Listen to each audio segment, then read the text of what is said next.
Long COVID, like so many other chronic illnesses like chronic fatigue syndrome or ME, these are quiet tragedies that are happening in people's lives and in people's homes.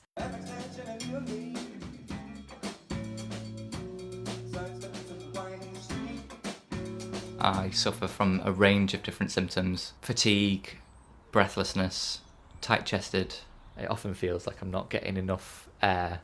Is a real sensation of heaviness, almost like you're being crushed under the weight of something.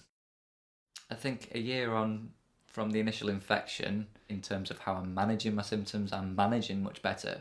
People say all the time, "Oh, you look really well," and then that becomes quite a difficult situation to manage because I'm constantly telling people, "Well, yeah, I know I look well, but actually I'm really suffering." I've heard figures that vary from anywhere between 100 and 600,000 people in my position at the moment. Where this data is coming from, I don't know. I don't feel as though I've been counted as being part of that cohort because I've been diagnosed with ME, so it's really difficult to know how many people are suffering. We know that it's a big problem, that's all we know.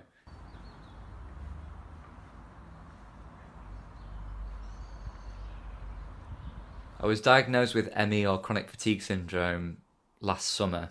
I think this was largely because ME and chronic fatigue syndrome fits quite closely with long COVID in some aspects. But as the information's developed, I've been referred to a long COVID clinic.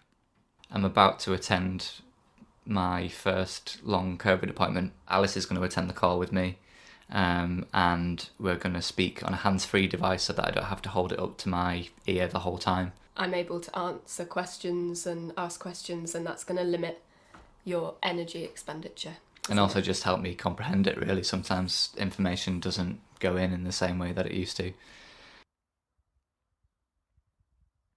I have to record every minute that I do any high intensity activity. Getting dressed, going on a short walk of up to about 10 minutes, I think is the most I can manage at the moment. Shooting this video right now, playing some music, or doing anything really that requires any cognitive effort. My baseline is 2 hours and 45 minutes. Within a day, if I exceed that, I'm liable to crash. I used to play computer games for hours at a time. It's much harder to view it as sort of escapist when you've only got a 20-minute period to kind of operate within. When I crash, it's almost as if somebody's piled sandbags on top of me. Sometimes the breathlessness gets way out of control and it feels as though I'm going back into that acute phase of the virus again. I might be able to turn my mind to a crossword for like 20 minutes if I'm lucky. Sometimes the symptoms are so profound that I feel as though I can't do anything. I can't even watch TV. I used to be very physically active in my work. I'd walk into a venue and I'd set all this heavy equipment up. Being a musician and performing on stage, you're exerting a huge amount of energy entertaining people. Now I can play guitar sat down maybe for 20-30 minutes.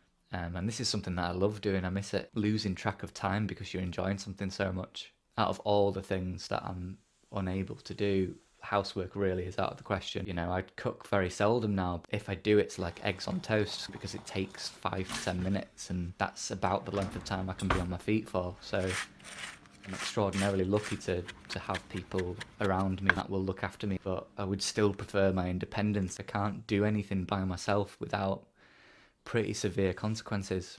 That's been a real psychological difficulty for me, adjusting this sort of parameters of when I may get better or not. It's almost like a grieving process.